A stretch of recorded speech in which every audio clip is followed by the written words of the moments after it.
Welcome back to the Global Business Report and Rise News. The Central Bank of Nigeria and the Asset Management Company of Corporation of Nigeria have formally announced the completion of a share purchase agreement for the acquisition of 100% of the equity in Polaris Bank by Strategic Capital Investment Limited. This, as the House of Representatives on Wednesday okayed the sale of Polaris Bank, noting that the acquisition followed laid-down procedures and the relevant presidential approval. Statement issued by the Director of Corporate Communications Department of the Central Bank of Nigeria, Sita Nwanisobi, on behalf of the CBN and AMCON, disclosed that the SCIL had paid an upfront consideration of 50 billion naira to acquire 100% of the equity of Polaris Bank, and had also accepted the terms of the agreement, which include the full repayment of the sum of 1.3 trillion, being the consideration of bonds injected. The federal government of Nigeria is billed to take delivery of 22 power transformers and mobile stations from Germany between November this year and May of next year. President Buhari gave an indication to this effect when he played host to officials of Siemens Energy AG at the State House, Abuja. The president said he's been reliably assured that the 10 power transformers and 20 mobile stations would have been completely delivered and installed by May of 2023. Here is Siemens Energy CEO Christian Birch at the State House in Abuja. My team is fully committed also to be in person here in the country and then to resolve the matters on the ground, to push in the next couple of weeks and months really as much forward as is still possible. As you know them probably anybody better than anybody else, there are these three phases and we are really striving to get the phase 1A finalized now as fast as possible to make sure that we can really build this backbone of the energy system.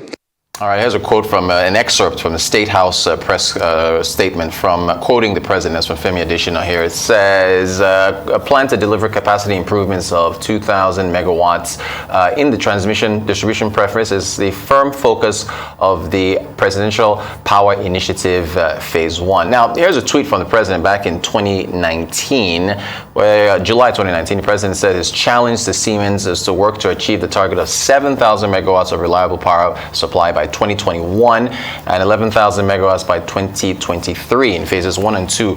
So are we on track or are we behind? I'll bring in the Rise Business Analyst Chika Mbonu. He's in London. We're crossing over to London again. Chika, good morning to you. So Chika, help me out. That's 7,000 megawatts. They said, 2,000 is still on track for next year. Is the new target is 2,000 or is it still 7,000? Please help us out. Rotus, good morning. Thank God it's Friday. Yes. And you do recall that when, I think in 2019, when I think 2019, I believe, the first time that this news broke about the involvement of Siemens in our power program, we were all elated. We actually celebrated it.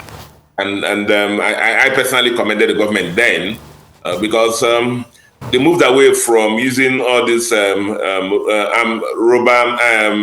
briefcase carrying contractors who come and collect money and then never execute anything.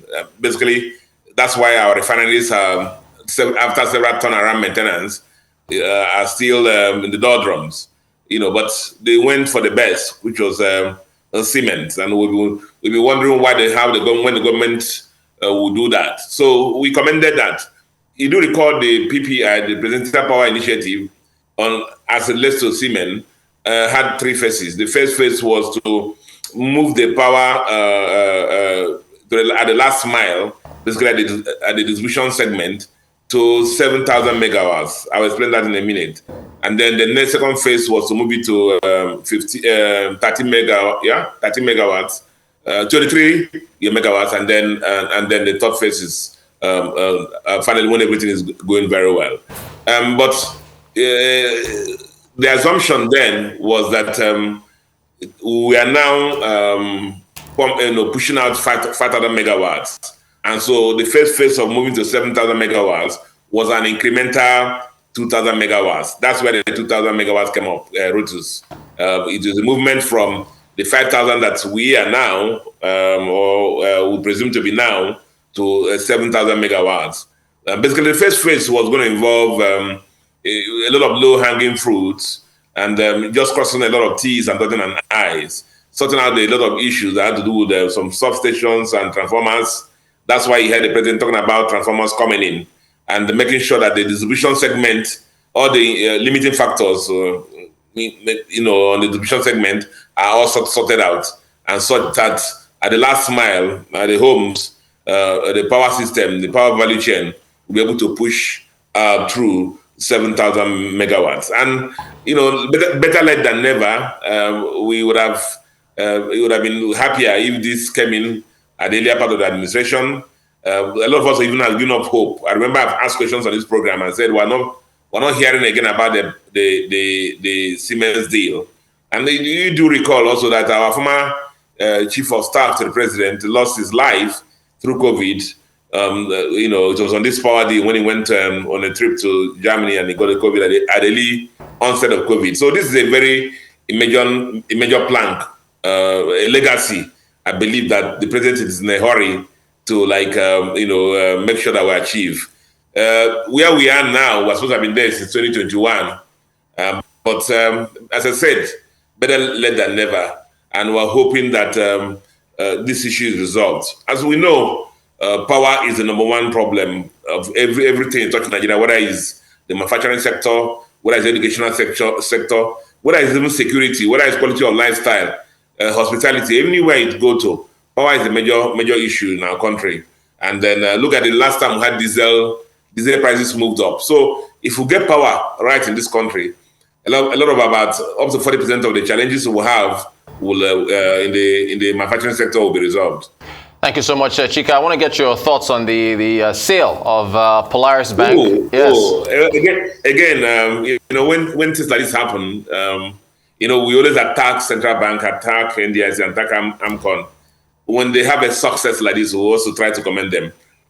Simply because in the past, remember, when a bank is in distress, the NDIC, AMCON, and CBN have, about 3 or 4 solutions towards resolving the distress situation in the bank.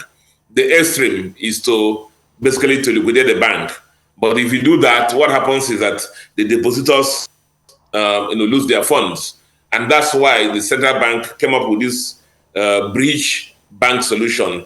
And so Polaris Bank was bridged from the former Sky Bank, which was then a systematically important bank. And, CBN and poured in so much money there, 1.3 trillion into the bank. And we are wondering whether it will go the same way like other bridge banks where the investments were made in, poured in, and then there was no recovery by the federal government of Nigeria. You do recall also there was on this Polaris Bank, there was even an initial protest that when we heard something that it was sold for paltry amount, there was a lot of protest in the system.